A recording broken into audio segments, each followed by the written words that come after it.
Madame, Messieurs, nous sommes très heureuses de vous retrouver pour ce nouveau numéro de votre magazine Femmes.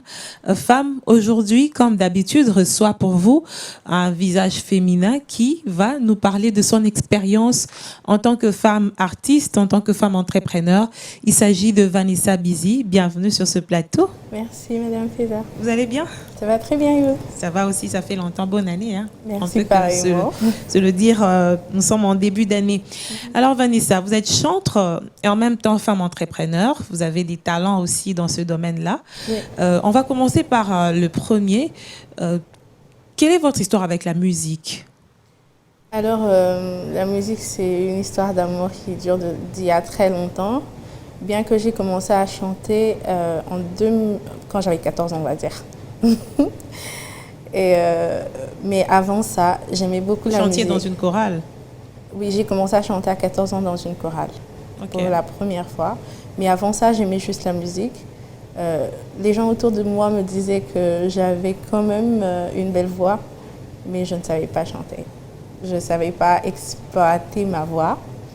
Du coup, c'est vraiment quand j'ai eu 14 ans que j'ai eu des personnes qui m'ont formée à la musique. Voilà. Alors, dans ce goût de la musique, vous vous retrouvez dans l'aventure Madjabou, c'est ça? Évidemment. Comment ça s'est passé? Une belle Madjabou, expérience? c'est une autre histoire. C'est une belle expérience. C'est une expérience, on va dire, qui m'a aidée à grandir aussi, quelque part. Et qui a été aussi un peu traumatisante, on va dire. Beaucoup de stress? Oui, parce que c'était tout le temps, il fallait être meilleur que soi-même. Mais ça vous a fait travailler aussi? Évidemment, évidemment. C'est pour ça que je dis que j'ai grandi au travers de ça. Ok. Yeah. Vous êtes arrivé jusqu'à quel niveau? En quart de finale. Quart de finale? Oui. Des bons souvenirs? Très bons souvenirs. Une grande famille derrière tout ça. Des bons souvenirs, des bons moments. Aujourd'hui, je suis à Kinshasa. J'ai jamais été à Kin avant la compétition. Ah, c'est la compétition qui vous a ramené ici? Évidemment. En provenance d'où? De Lubumbashi. Ok. Et aujourd'hui, j'ai une très grande famille à Kin. Je suis très à l'aise. Je peux appeler beaucoup de gens. Et donc, vous vous sentez pas dépaysé? Pas du tout. Souvent, généralement, quand les Louchoises ou les Louchois arrivent ici, ils prennent du temps pour s'adapter. C'est vrai. Mais le bien, c'est que quand on est arrivé, on a été logé à Gombe, du coup. J'ai plus vu les bons côtés de Kinshasa que, on va dire, du coup, le choc, au fait. Parce que les gens qui ne s'adaptent pas, c'est parce que directement, ils voient un côté qu'ils n'avaient pas vu. Et du coup, ça devient un peu difficile. Vous rêviez avant de venir à Kinshasa ou c'est Madjabou qui vous a ramené, vous a imposé Kinshasa? C'est Madjabou. J'ai jamais rêvé de venir à Kinshasa, pour être très honnête. Mais c'est c'est très beau de vivre à Kin. On rencontre des nouvelles personnes avec des comportements différents, une nouvelle culture aussi. C'est vrai qu'on est tous au Congo, mais c'est très beau. Il y a un peu plus de chaleur ici. Oui. Alors, dans cette carrière musicale, vous comptez faire justement une longue carrière? Vous pensez avoir des singles, des albums, devenir une grande artiste comme d'autres? Moi, je me considère plus comme une chantre, une adoratrice, on va dire, qu'une artiste seulement, j'allais dire actrice. Qui sait, peut-être que tu deviendras artiste un jour? Oui, parce que j'aime ça. Actrice aussi. plutôt. Et bon, je me considère plus comme chantre parce que quand c'est quoi la j'adore, différence entre chantre et artiste? Le chantre, il chante les louanges de l'Éternel. L'artiste, il doit tout arranger pour que ce soit d'abord beau, oui, avant toute chose. Mais oui. le chantre n'est pas forcément dans ces détails-là. Parce que vous allez remarquer qu'on a des adorateurs ici sur place, dans mon pays, qui n'ont pas forcément des très belles voix, mais qui, quand ils adorent, ils nous emportent. Par exemple? Je ne veux pas me faire taper. Mais je crois qu'il va se reconnaître et il le sait. C'est un modèle pour moi. Je ne dis pas qu'il n'a pas la belle voix. Ça ne vient pas, sinon j'allais citer un nom ici.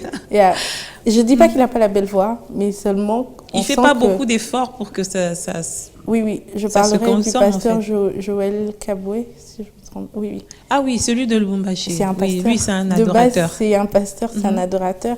Et on peut le sentir dans sa manière de faire. Il n'est pas en train de chercher l'artistique. Il est plutôt en train de nous emmener... Il est spirituel. Voilà. Ok. Ça. Donc, vous travaillez plus sur l'adoration, c'est ça? Oui, c'est plus sur ça que je voudrais plus me baser que sur les détails. Je trouve que ça distrait aussi par moments. Mais c'est important. C'est important, mais oui. En dépit de tout ça, votre musique doit se faire consommer. Qu'est-ce que vous pensez de cet aspect-là? Évidemment, une chose que j'aime avec l'adorateur, c'est que les gens sont dans le besoin de Dieu et lui, il amène Dieu. L'artiste n'est pas forcément celui qui emmène Dieu. Lui, il emmène l'œuvre d'art. Et moi, j'aimerais emmener Dieu. Et je sais que les gens auront toujours besoin de Dieu et donc ça va se consommer. À travers quoi? Comment vous allez amener Dieu? Un album? Oui, bien sûr. Ah, je n'avais pas compris cette forme-là. Ok. Des singles, bien sûr, des albums, des moments d'adoration et tout ça. Par la grâce de Dieu, on est en train déjà d'y travailler. Et je crois que le peuple de Dieu sera très béni. Est-ce que vous utilisez aussi les réseaux sociaux pour vous faire connaître? Oui, on ne va pas se mentir. C'est indispensable maintenant. Oui, hein, c'est indispensable maintenant. Il faut être honnête avec ça parce que les gens ne sont pas toujours dans votre église. Les gens ne sont pas toujours... D'ailleurs, il y a des païens qui ne vont pas à l'église. On peut facilement toucher tout le monde avec les réseaux sociaux. Mais attention, c'est un couteau à double tranchant. De la même manière, ça peut aussi vous renverser. Hein. C'est vrai, j'en ai conscience. C'est pour ça que moi, pour ma part, j'essaie d'être authentique. C'est-à-dire de rester moi-même quand je donne mon témoignage par rapport à Christ, pour que les autres se retrouvent dans mon témoignage et qu'ils soient évangélisés de manière très naturelle. Parce que parfois, on s'éloigne un peu de la réalité pour faire beau sur les réseaux sociaux. C'est ça, c'est justement ça. Moi, je ne cherche pas à faire beau.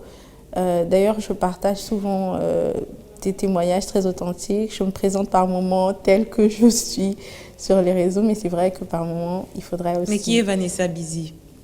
Je suis enfant de Dieu, premièrement, et je suis chantre de l'Éternel. C'est comme ça que je me considère le plus. C'est ça que je revendique le plus. Est-ce que vous n'avez pas peur de vous noyer dans ce monde, je ne veux pas dire artistique, mais d'adorateurs? Comment ça? Vous êtes tellement nombreux maintenant. Pas du tout. Ce qui est bien, c'est que l'adoration, Dieu n'en a pas marre. Il a déjà des adorateurs au ciel. Et ici sur la terre, je crois que l'adoration déjà, c'est quelque chose de très rare.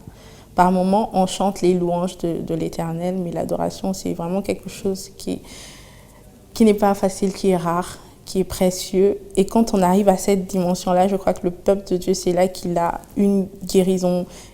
Il est guéri dans son âme, en fait. Qui vous inspire à part le pasteur Joël? Ah, il y en a tellement. Maman Dena. Il y en a beaucoup. Là, du coup, poser la question, c'est compliqué. Maman Déborah, maman Sandra, maman Rosny. Il y en a tellement. Ok. Yeah. Mais à part ça, vous êtes aussi entrepreneur. Vous avez un talent dans la pâtisserie. Évidemment. Comment ça se passe? Comment vous conciliez les deux? On va dire que depuis que je suis à Kinshasa, j'ai fait une pause. Mais je suis vraiment une amoureuse de la pâtisserie. Au début, je ne savais pas faire de la pâtisserie et tout d'un coup, je me suis dit, je peux faire tout à la cuisine sauf la pâtisserie. Et j'ai appris en faisant des stages et aujourd'hui, c'est une passion. C'est cool. Oui. Vous comptez en faire quand même une activité, non? Je ne sais pas encore. Je crois que le côté adorateur gagne plus, le côté artistique aussi par moment, que c'est aussi de l'art, la pâtisserie. Oui, c'est aussi de l'art. Et donc, je vais attendre le mouvement de Dieu. Voilà. Mais dans tout ça, il faudrait aussi parler de l'autonomisation de la femme. C'est-à-dire que même si vous êtes chantre de l'Éternel, si vous priez, vous êtes chrétienne, la main ne tombera plus du ciel. C'est vrai. Il faudrait travailler. Aujourd'hui, de plus en plus, les femmes rêvent de travailler, certaines travaillent. Quelle est la place justement de cette indépendance de la femme dans sa vie, selon vous? Aujourd'hui, c'est primordial qu'une femme soit indépendante, sache se suffire premièrement, avant que les autres ne puissent l'aider. On l'a vu avec le fil du temps, nos mamans qui dépendaient totalement de nos parents, de nos pères. Quand le père va mourir, elles se retrouvent à la rue et les enfants en souffrent. Et je crois qu'il y a une génération qui a souffert de ça pendant tellement longtemps. Et je crois que c'est de là que vient le souci de pouvoir être indépendante pour pouvoir se suffire à soi-même et pouvoir être une solution dans la société. Mais est-ce que ça n'amène pas aussi un esprit rebelle pour celles qui aspirent au mariage ou qui sont dans le mariage, par exemple? On dit que les femmes indépendantes développent aussi un esprit d'autonomie qui parfois lui donne un esprit où elle sait qu'elle va rendre des comptes à personne. Oui, c'est vrai, mais je crois que celles qui arrivent à ce point-là sont des personnes blessées, on va dire. Parce que quelqu'un qui a vu sa mère être mise à l'extérieur par des hommes plus forts qu'elle, elle étant enfant, quand elle regarde ce scénario, elle se dit quand je serai grande, je ne vais pas permettre ça. Et ça devient comme une muraille qu'elle va se bâtir. Et malheureusement, ceux qui vont en souffrir, c'est ses proches ou les personnes qui l'aimeront peut-être le plus. Et moi, j'aimerais juste dire à quelqu'un qui est dans cette situation, c'est que guéris d'abord de tes blessures. Ensuite, reconnais que tu es blessé. Parce que de réagir sous la défensive, c'est une preuve qu'on est blessé. Quelle est l'image justement de cette jeune fille que vous avez en vous, de la jeune fille congolaise, de la jeune fille quinoise, de la jeune fille louchoise? Comment vous l'entrevoyez quand vous pensez à la jeune fille congolaise? Présentement ou dans le futur? Même maintenant, hein. C'est maintenant que tout se construit. Alors moi, j'ai l'impression que les femmes sont en train de se lever comme jamais. Mais malheureusement, il y a aussi ce côté rebelle qui devrait être... Moi, je trouve qu'on guérit forcément. Un jour ou l'autre, on guérit. Mais j'aime aussi le fait qu'elle se lève. C'est déjà un premier pas. Et le reste, ça va suivre. Et j'aime ça. En même temps, il y a cette femme qui se lève, mais... il y a aussi le phénomène réseaux sociaux qui rabaisse la femme. On ne le dira jamais assez. Il y a des réseaux sociaux, on sent que la distraction est devenue très forte au point où les femmes oublient l'essentiel. Par exemple, sur TikTok, moi, je n'ose pas y aller, mais quand je vois de loin ce qui s'y passe, parfois, ça nous donne l'impression que la femme ne sait pas ce qu'elle veut. J'ai suivi l'interview de quelqu'un sur TikTok qui disait que TikTok n'est pas pareil en Chine que dans les autres pays du monde. Parce que là, chez eux, TikTok est un réseau éducatif, on va dire. Il y a plus de coaching que des jeux, on va dire. Et, des danses obscènes. Oui, c'est vrai que il y a tout ce mouvement, mais on doit se rappeler que ce n'est pas la réalité qui doit être exposée comme ça. Parce qu'après, quand quelqu'un d'autre va voir ça, il a un jugement qu'il va poser. Et souvent, ça revient vers nous. On peut s'amuser, mais il faudrait avoir des limites, je pense. Mais on dit aussi que la femme est très influençable. Ça veut dire que celle qui regarde, elle aussi fait la même chose et ça se répercute. De plus en plus, le phénomène se répand.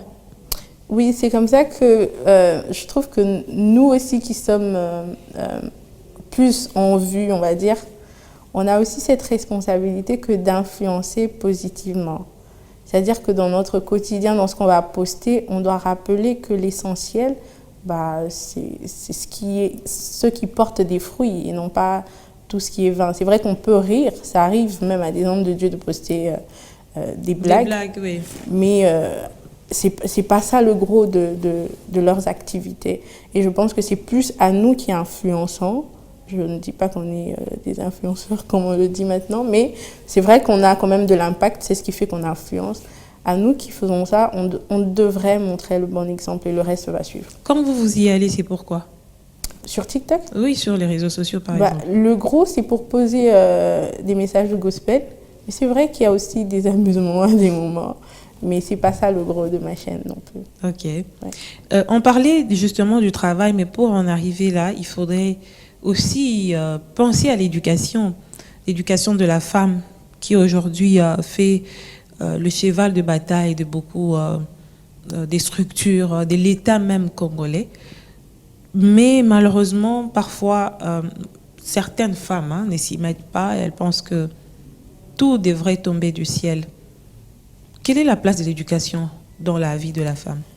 L'éducation a une place primordiale parce que celui qui a l'information a le pouvoir. Et quand je parle d'éducation, je ne parle pas seulement du fait d'aller à l'école, parce qu'on peut aller à l'école et ne pas du tout avoir l'éducation qu'il faut. Je pense que la femme doit se prendre aussi en charge dans ce pays. C'est vrai qu'on peut accuser les autorités, on peut tout faire, mais il faut revenir à la réalité. Est-ce que ça change ou ça ne change pas? C'est à moi maintenant de prendre ma vie en main, de m'informer s'il le faut. Aujourd'hui, on a les réseaux sociaux. Oui, qui forment aussi. Oui, et on a des personnes qui sont volontaires. Je pense que quand on a de la volonté de venir vers Maman Faiza et de dire « Est-ce que tu pourrais m'apprendre ci ou ça ?» Je pense que les femmes sont solidaires.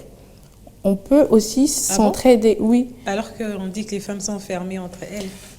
C'est vrai, mais on a comme ces deux faces. Vous allez voir, excusez-moi pour l'exemple, une femme qui est tabassée en route, qu'on met à nu, les autres femmes vont la couvrir. Et une femme qui est très belle et qui passe, les autres femmes vont la critiquer. Donc on a ces deux côtés qui aident aussi, qui pourront bénéficier à la femme. Si vous n'avez pas les moyens pour vous payer les études, parce que tout le monde n'a pas les moyens, je parlerai de moi, peut-être que ça peut aider. Moi, en écoutant les autres parler, ça m'a aidé. Il y a un moment de ma vie où je n'avais pas les moyens pour justement payer toute mon éducation. Mais, à quel niveau exactement? À l'université. C'est vrai qu'aujourd'hui j'ai fini, mais il y a eu une période où c'était compliqué. Et je suis allée voir une femme qui est ma sœur. Je lui ai dit que je voulais apprendre parce que je voyais qu'elle faisait bien les choses. Elle était très, très, très propre, très intelligente, très entreprenante. Et j'avais tellement la volonté qu'elle m'a aidée. Apprendre ce qu'elle faisait. Oui, justement. Et je crois que si je n'avais pas continué avec les cours, avec le niveau qu'elle m'a accordé, je pense que j'aurais fait quelque chose de ma vie. Donc, je pense que ça peut servir à quelqu'un de s'informer soi-même au lieu d'attendre toujours que l'aide vienne d'ailleurs. Parce que c'est vrai qu'on peut condamner les autres, mais si ça ne change pas, il faut se prendre en charge. Il faut se prendre en charge. On a aussi dans cette société congolaise de plus en plus les phénomènes des coachs. Des coachs. Oh. Ça. Oui, ça fait quand même débat parce que ils sont suivis. Bon, c'est pas un phénomène congolais, c'est un phénomène mondial. Ça fait débat quand même sur les réseaux sociaux. On ne sait pas qui est qui fait quoi, qui dit quoi, mais ça se consomme bien. Ça se consomme bien. C'est vrai. Moi, j'ai appris qu'il y a des coachs qui sont certifiés. Oui, c'est ce qui s'est dit. Oui, et d'autres qui ne le sont pas. Et je crois qu'on les reconnaît par leur discours. Mais après, il y a un danger, c'est que la plupart des coachs enseignent l'amour de soi.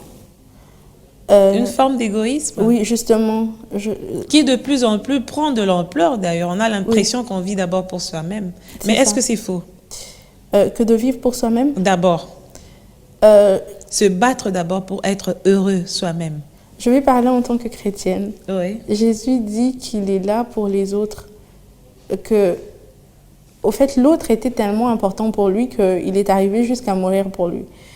Et je pense que la meilleure manière de faire les choses, c'est de vivre pour soi, non pas pour qu'on sente qu'on est très, très, très indépendant. Ça tourne vers de l'orgueil, l'enseignement qui est donné, c'est bien. Pour bâtir l'égoïsme aussi. Le moi. Mais quand on est plus tourné vers le moi, c'est l'ego qui, comme vous l'avez dit, c'est l'égoïsme qui est plus cultivé. Mais ça doit être un truc qui est complet. Mais parce que l'entourage aussi déçoit maintenant. On se dit, même les plus proches, par exemple dans nos familles, quand on se bat trop pour la famille, il arrive que les gens sont déçus et tout. C'est peut-être partie des expériences des uns des autres qu'elles se sont dit ou qui se sont dit. Changeons des discours. Personnellement, je ne pense pas que le coaching personnel soit mauvais complètement, mais je pense que la manière dont on dispense, que certaines personnes dispensent... Certains coachs, oui, pas tous. Oui, peut-être qu'ils ont aussi biaisé ce concept parce qu'ils l'ont mal fait, n'étant pas expérimentés. Mais peut-être que les personnes qui sont expérimentées le font mieux. J'en connais quelques-unes qui m'aident en passant. Je ne prends pas non plus tout, mais je pense que leur conseil est aussi utile à des moments. Donc, ça veut dire que les consommateurs doivent prendre ce qui est important. Oui, justement, faire la part des choses. Que représente le mariage pour vous? C'est une bénédiction de Dieu. C'est une bénédiction. C'est pas une finalité? Pas du tout. Pas du tout. Toute femme n'est pas appelée à être mariée? Je vais dire comme Paul. Non, toute femme n'est pas appelée à être mariée. Malheureusement, la société ne va pas le comprendre. Oui, la société pense crédibiliser la femme dans le mariage, n'est-ce pas? Pas du tout. Mais, au fait, c'est triste parce que et surtout les églises, d'ailleurs. Oui, et même nos familles, hein, nos tantines là et nos oncles, vous n'êtes pas gentils à des moments. Et surtout quand tu fais ton anniversaire, ça la paix au bas, là. C'est vrai. Et ça met une pression à la personne, ça lui fait penser que tu n'as pas de valeur si tu n'es pas marié. Tu peux avoir apporté des diplômes à la maison, tu n'as pas de valeur. Et pour celles qui ne sont pas appelées à être mariées, c'est encore plus dur au fait. Mais comment tu vas le savoir? C'est quand même aussi absurde. Hein? Ah, mais la personne qui n'est pas appelée à être mariée le sait mieux que moi, mais je sais que ça existe quand même. Mais pour celles qui sont appelées à être mariées, je pense que ce n'est pas une finalité. La Bible déclare que celui qui trouve une femme trouve le bonheur. Et pour être cette femme bonheur, on doit déjà soi-même être un bonheur. C'est-à-dire que savoir pouvoir, savoir être une voix pour les autres autour de nous, c'est tout un système qui fera que même quand on sera dans le foyer, si on n'est pas en mesure d'apporter le bonheur, on ne servira à rien dans ce lieu qui est censé être bien pour nous. Et par conséquent, il y a beaucoup de divorces. Surtout pas chez les jeunes. seulement des divorces, mais pour celles qui ne sont pas permises d'avoir des divorces. Quand je dis elles ne sont pas permises, c'est-à-dire qu'il y a tellement une pression religieuse et familiale qu'elles vont souffrir toute leur vie. Et c'est malheureux. Jusqu'à y laisser leur peau parfois. Oui, justement, on a vu ça plusieurs fois, même des chrétiens. C'est triste, au fait. Surtout, moi, par contre, l'éducation chrétienne, aujourd'hui, ça change. Il y a des pasteurs qui prônent de se donner de la valeur. Quand on voit et puis l'égalité aussi entre hommes et femmes, de manière équilibrée, sans pour autant dire à la femme que c'est elle qui devient chef. Non, mais on donne à chacun sa valeur, n'est-ce pas? Oui. L'histoire de cette chantre chrétienne nigériane qui a été tabassée par son homme jusqu'au point de mourir, ça a quand même laissé des traces indélébiles dans la tête de plusieurs personnes, surtout les chrétiens. C'est impardonnable. C'est réel. C'est quelque chose qui est tellement réel que nos parents, nos mamans devraient nous le dire. Et les grandes sœurs, on devrait le dire à nos petites sœurs. On ne devrait pas se taire devant ça. Le mal, c'est que nous, Africains, on se tait devant ces situations. Et j'entendrais des mères dire « supporte ». J'entends des mères dire « quand tu vas te marier », tout ce qui va se passer, tu dois supporter. Mais c'est ce qui avait fait qu'à l'époque, elles traînent aussi ça. Dans leur mariage. Et on croyait qu'elles étaient bien. Mais non, elles supportaient parce qu'on leur avait demandé de supporter. Mais je crois que nos mamans doivent nous sauver la vie maintenant. Il est temps que ça change. Un homme violent, c'est un homme violent. C'est pas la rébellion, ça? Pas du tout. C'est un éveil de conscience, je pense. Dieu ne nous a pas créés pour mourir subitement. Cette dame-là, elle bénissait les nations. Oui, beaucoup. Et de mourir comme ça, je pense pas que c'est la volonté de Dieu. Malheureusement, parfois, nous aussi, on n'est pas attentifs dans la société. Sa musique était tellement mélancolique qu'on dirait qu'elle allait se déverser, elle s'est défoulée dans ce qu'elle chantait, en fait. C'est vrai. On ne comprenait même pas qu'elle souffrait. Parce que pour nous, quelqu'un qui vient à l'église, et c'est ça aussi les défauts aussi, hein, c'est que les gens qui viennent à l'église, ils ne sont pas toujours bien. C'est des malades à des moments. On n'a pas le temps de regarder autour de soi pour savoir si ça va ou non. C'est réellement ça. C'est l'égoïsme, non? J'espère que ce coaching-là ne va pas entrer dans l'église. C'est vraiment de l'égoïsme. Vanessa Bizi, on est en train de finir cette émission. Comment vous êtes en train, vous, de vous projeter dans l'avenir? Alors, je me vois en train de servir toujours le Seigneur et c'est vraiment une prière pour moi.